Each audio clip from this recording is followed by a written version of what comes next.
ऐसा नहीं बना कि जब मैं आपसे मिलकर के बातचीत कर लेता। इधर सरकार अपना जो कुंभ का आयोजन था उसको बढ़ा चढ़ा करके श्रद्धालुओं के लिए व्यवस्था कम, उनके लिए इंतजाम कम, लेकिन प्रचार में बहुत आगे रहे। और प्रयागराज के महाकुंभ के दौरान इधर सोशल मीडिया पे कहने का मौका मिलता है कई बार, तो जो कुछ लिखा पढ़ा था मैंने वो आप लोगों से उस प्लेटफॉर्म के माध्यम से मैं शेयर करता रहा। हर सुझाव को जो समय समय पर सुझाव दिया गया, जो हमारी तरफ से सुझाव आता था, उसको भारतीय जनता पार्टी आलोचना समझ रही थी। हम लोग चेतावनी इसलिए दे और रहे हम लोग चेतावनी दे रहे थे क्योंकि बनने के बाद समाजवादी पार्टी को भी कुंभ कराने के मुझे अवसर मिला था। इसलिए अपने अनुभव के हिसाब से जो मैं सुझाव दे सकता था और जो मैं आशंका प्रकट कर सकता था कि संभव है ये चीजें हो जाएं, उसके हिसाब से सुझाव देने का काम हम लोग लगातार कर रहे थे। 2013 के कुंभ को अति सफलतापूर्वक संपन्न कराने के पीछे हमारी और सरकार में उस समय जो लोग थे उनकी पहले से तैयारी थी। लेकिन जब 2025 का जो ये कुंभ हम लोग देखते हैं वैसी तैयारी नहीं दिखाई दी। इसीलिए हम लोग तैयारियों को देखते हुए सरकार को चेता रहे थे, बता रहे थे, जानकारी दे रहे थे। इसलिए मैंने जितनी भी सलाह बनाई है, जितने भी सुझाव दिए, उसकी एक किताब बना करके मैं अभी बाद में आपको बांटूंगा। उसके साथ साथ समाजवादी सरकार में जो कुंभ का आयोजन हुआ था उस समय दुनिया की एक प्रतिष्ठित यूनिवर्सिटी, वहां के प्रोफेसर्स और वहां के स्टूडेंट्स ने मिलकर के कि किस तरीके से एक शहर बसाया जाता है, किस तरीके से एक शहर पूरा खत्म हो जाता है। और दुनिया में ऐसा कन्वर्जेंस ऑफ रिवर कहीं नहीं होता है जिसका पूरी की पूरी स्टडी एक किताब में डॉक्यूमेंटेड की थी। उस डॉक्यूमेंट स्टडी को उस समय सरकार में लखनऊ में भी हम लोगों ने पत्रकार सम्मेलन कर करके उनके बीच में पूरी की पूरी रिपोर्ट रखी थी। दिल्ली में भी जाकर के उस तरह का आयोजन हम लोगों ने किया था। हम जिसे सलाह के रूप में प्रस्तावित कर रहे थे उसे भाजपाई अपने नकारात्मक नजरिए की वजह से अपनी बुराई समझ रहे थे। जितना कुछ हम लोग सुझाव दे रहे थे, भारतीय जनता पार्टी के अंदर इतनी नेगेटिविटी है कि उसको बुराई समझ रहे थे। भाजपा के अंदर अहंकार इतना है कि वो अच्छी नीयत से दी गई हिदायत को भी गलत ही मानते हैं। और जो आंकड़े बताए जा रहे थे, आंकड़े में तो एक बहुत बड़ी स्टडी हो सकती है कि जिस तरह के आंकड़े समय समय पर इनके मिनिस्टर्स, इनकी सरकार के संबंधित लोग बता रहे थे कि इतना पार्किंग स्पेस है, इतना होल्डिंग एरिया है, इतनी ट्रेन्स हैं, इतनी बसेस हैं, इतना हमने इंफ्रास्ट्रक्चर क्रिएट कर दिया है, इतनी सुविधाओं के लिए हम लोगों ने इंफ्रास्ट्रक्चर क्रिएट कर दिया है। किसी को भी स्वास्थ्य को लेकर के, किसी को भी किसी तरह के लेकर के कहीं नहीं होगा, कोई असुविधा नहीं होगी।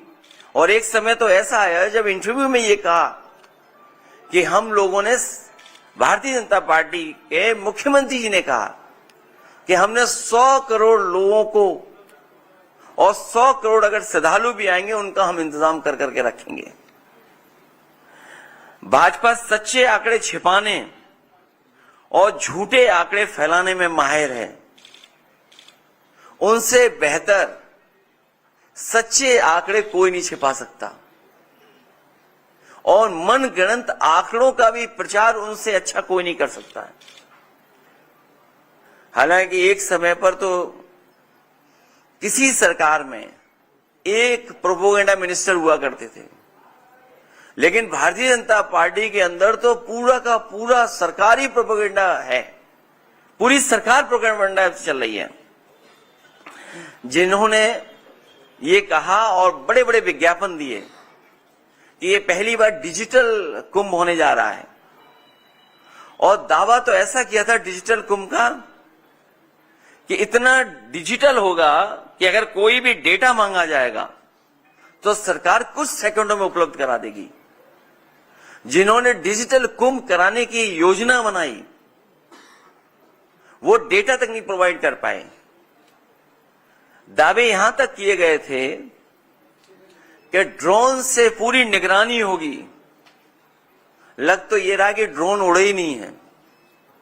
जो लोग ड्रोन से हर चीज की निगरानी रखने में और निगरानी कैसे की जाती है उसकी समय समय पर जानकारी देते थे, सुनने में आया कि जब वक्त था, जिस समय सबसे ज्यादा जरूरत थी ड्रोन की या सीसीटीवी कैमरे की या डिजिटल जो आपने कुंभ मनाया था, उस समय सब कुछ इलेक्ट्रॉनिकली बंद था या बंद करा दिया गया था। इन्होंने संगम नोस की भगदड़ में मारे गए लोगों की संख्या नहीं बताई। मृत्यु के कारण को बदलने पर परिजनों पर दबाव बनाया इन्होंने, बीजेपी के लोगों ने। शवों को ससम्मान अंतिम संस्कार के अधिकार से एक तरह से वंचित किया। गुम हुए लोगों में से हजारों का आज भी कोई अता पता नहीं है, और अगर इनसे पूछा जाए कि ये जो फिगर आते थे कि इतने वर्षों बाद पहली बार कुंभ हो रहा है, तो वो उसका कोई भी आधार भारतीय जनता पार्टी के लोग नहीं बताते हैं। कितने वर्षों बाद होगा? और एक जगह तो सरकार ने दावा किया कि जो रोजगार है हम लोगों ने, उन्हें जो बच्चे हैं वो मोटरसाइकिल से उन्हें रोजगार दिया है। तो इसका मतलब यह है कि वो जो रोजगार दे दिया है वो अगला जब कुंभ होगा इसी तरह का तभी रोजगार मिलेगा, उसके बीच में रोजगार नहीं मिलेगा।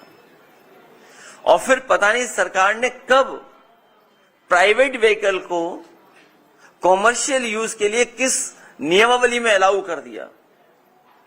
यह अलग बात है कि उनके अपने लोग भी कुछ पकड़ा पकड़ी में पकड़े, जेल भेजे गए।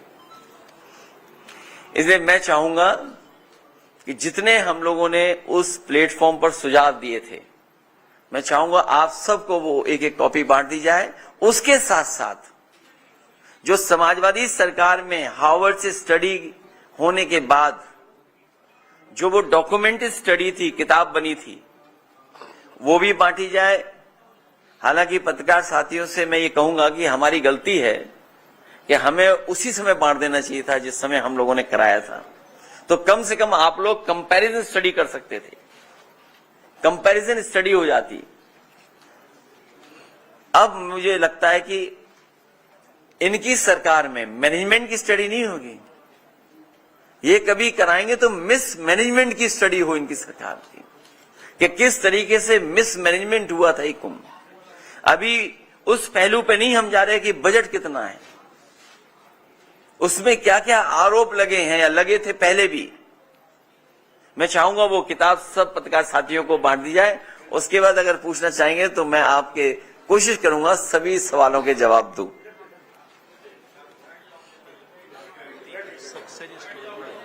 नहीं वो अभी नहीं।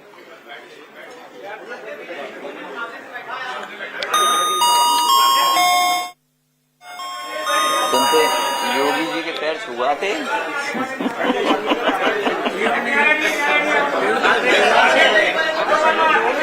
एक मिनट किताब हो जाए सबको फिर पूछ लेना। क्या बता रहे हैं? अभी नहीं।